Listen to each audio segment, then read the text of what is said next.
చూడండి, ఎడబాటును భరించలేక విషాదాన్ని మిగిల్చిన ప్రేమ జంట జీవితం.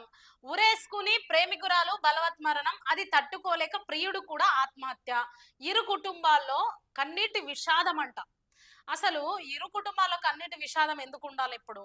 ఇరు కుటుంబాలు పండగ జేసుకోవాలి గదా! ఎందుకు పండగ జేసుకోవాలంటే, ఇప్పుడు ఈ ప్రేమించిన ప్రేమికులిద్దరూ అమ్మాయెళ్లి అమ్మాయి తల్లిదండ్రులకు జెప్పి ఉంటది.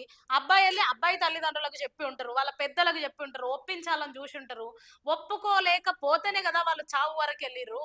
మీరు కోరుకున్నదే వాళ్ళ చావు గదా! ఎప్పుడైతే మీరు ఒప్పుకోలేదో, అయ్యా! వీళ్ళు ఇంత ప్రేమించుకున్నారు గదా! ఒకవేళ డిప్రెషన్‌లోకెళ్ళిపోతారేమో, ఎన్నో మనం ఆత్మహత్యలు జూస్తున్నాం గదా! మరి వీళ్ళను ఒప్పించడానికి ప్రయత్నిద్దాం. లేదంటే ఇద్దరిని కూర్చోబెట్టుకొని కౌన్సెలింగ్ ఇద్దాం, మాట్లాడదామని పెద్దలు అనుకోనప్పుడే ఇలాంటి మరణాలు జరుగుతూ ఉంటాయి.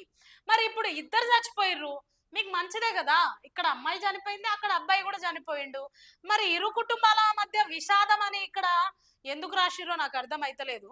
ఇక్కడ నిజంగా వాళ్ళు పాపం సంతోషించాల్సిన విషయం. ఎందుకంటే వాళ్ళొద్దన్నారు. ప్రేమ పెళ్లి వద్దు అనన్నారు. వద్దనంగానే వీళ్ళు చనిపోయారు. అసలు యువతకు దిమాక్ లేకుండా పోతుంది. ఆలోచన లేకుండా పోతుంది. ఇంత మీకు నాలెడ్జ్ ఎందుకు లేదో నాకు అర్థమైతలేదు. నిన్నటికి నిన్న లావణ్య గూడా ఒక డాక్టర్ చదువుకుంటూ అంత మంచి స్టేజ్‌లో ఉండి 23 సంవత్సరాలు తల్లిదండ్రులు కూలో నాలో చేసి ఆమెను పెంచి పోషిస్తే, వాడెవడో నీ కులం తక్కువ అన్నందుకు ప్రేమించినోడు కులాన్ని బట్టి మాట్లాడుతున్నావు, నువ్వు మనిషివేరా అని వాడిని గల్ల పట్టుకొని గుంజి కొట్టకుండా ఈ అమ్మాయి సూసైడ్ చేసుకొని చచ్చిపోయింది. వాడు 4, 5 రోజులు జైల్‌లో ఉంటాడు. బయటికొచ్చేస్తాడు. వీళ్ళేమో తల్లిదండ్రులు ఒప్పుకుంటలేరని వీళ్ళిద్దరు చచ్చిపోయిర్రు. అసలు యువత ఎక్కడ పోతుంది? తల్లిదండ్రులు ఏం చేస్తున్నారు? ఆ తల్లిదండ్రులు ప్రాణాలు పోయిన తర్వాత ఏడవడం ఎందుకింకా? ఆలోచించండి యువత. చూడండి, ప్రేమ కారణంగా అనేక మంది ఇప్పుడు జరుగుతున్న సిట్యుయేషన్స్ ఇవే అన్ని. ప్రేమ కారణంగా అనేక మంది యువకులు క్షణిక ఆవేశంలో ప్రాణాలు తీసుకుంటున్నారు. ప్రేమలో మోసపోయామని కొందరు.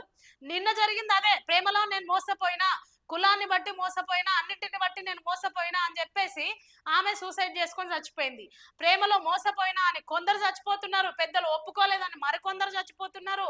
తమ 100 ఏళ్ల జీవితం 20 ఏళ్లలో, 25 ఏళ్లలో వాళ్ళ జీవితాన్ని 100 ఏళ్లకు ముగిస్తున్నారు.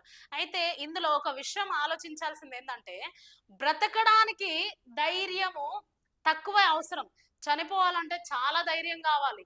ఆ చాలా ధైర్యంలో కొంచెం ధైర్యం ఉన్నా బ్రతకొచ్చు. అది ఆలోచించండి. యువత మేలుకోండి. మంచిగా చదువుకొని ఎందుకు చనిపోతున్నారో ఒకసారి ఆలోచించండి. పెద్దలైన వారు గూడా ఆలోచించండి. చనిపోయిన తర్వాత బాధపడడం కంటే, బ్రతికున్నప్పుడు వాళ్ళకేదో నచ్చజెప్పడమో, లేకపోతే ఆ పెళ్లి మంచిది కాదని చెప్పడమో, లేకుంటే పెళ్లి చెయ్యడమో ఏదో ఒకటి చేయండి. కానీ ప్రాణాలు మాత్రం తీసుకోకండి. ప్రాణాలు తీయకండి.